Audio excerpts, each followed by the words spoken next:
मित्रांनो, ज्यावेळेस आपल्या मनाला कळतं, स्वतःला कळतं की काही गोष्टी कायमच्या आपल्या हातातून सुटणार आहेत, तर मनाला किती वेदना होतात ना. माझ्या बाबतीत पण, पुण्याच्या बाबतीत पण हेच झालं. हा माझा पुणेचा शेवटचा प्रवास, राहिलेल्या गोष्टी क्लिअर करायचा प्रवास. रिटर्न सगळं साहित्य घेऊन येताना एक गोष्ट खूप आतमधून जाणवत होती. काही नसलेल्या गोष्टींचा इतका त्रास का? आणि डोळ्यात पाणी पण होतं. आणि मनाने मनाला प्रश्न विचारलं, काय कमवलं तू पुण्यात? शेवटपर्यंत समजेना प्रश्नाचं उत्तर. ना नाव, ना पैसा, ना आनंद, फक्त गमवलं स्वतःचा टाईम, स्वतःचा आनंद, स्वतःचं अस्तित्वसुद्धा. नेहमी दुसऱ्यांचा विचार करून.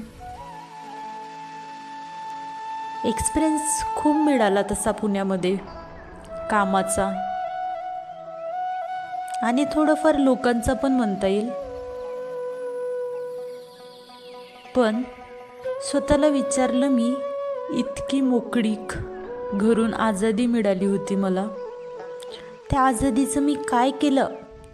ना पबमध्ये गेले, ना दारू पिली, ना सिगारेट ओढली, ना मौज मस्ती केली, ना आयुष्याचा खरा आनंद काय असतो हे बघितलं.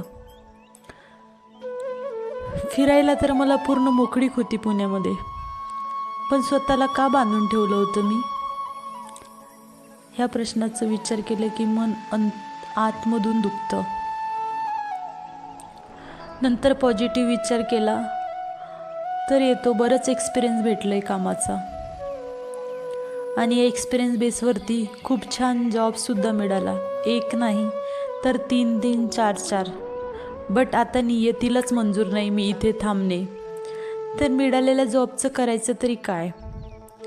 तसं बघितलं तर पुण्यात खूप काही बघितलं. आणि पुणे तिथे काय उणे म्हणतात हे अगदी खरं आहे. बरेच काही शिकले, बरंच काही बघितलं.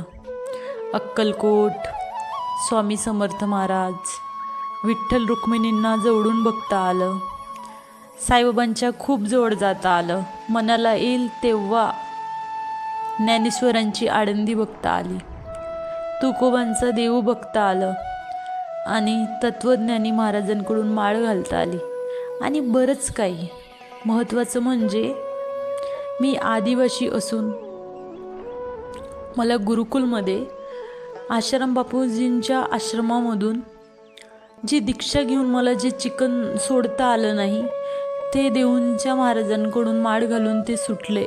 आणि हे अगदी खरं आहे. इतकी एनर्जी आहे इथल्या आळंदी देऊच्या मातीमध्ये. इतकं सारं असताना राहून तर जातच ना काहीतरी.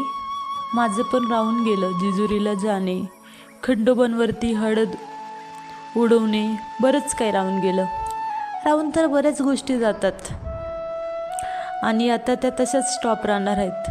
म्हणून निघताना प्रत्येक गोष्ट खूप, इथलं प्रत्येक असा वारा मी जोडून स्पर्श केला.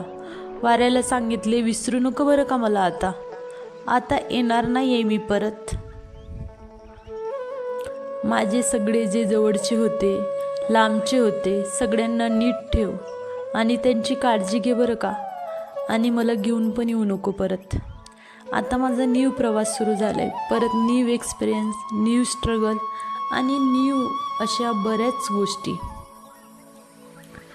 तर बघूया आता आपला प्रवास कोणत्या वेळी कुठे घेऊन दाखवतो आणि काय काय दाखवतोय ते.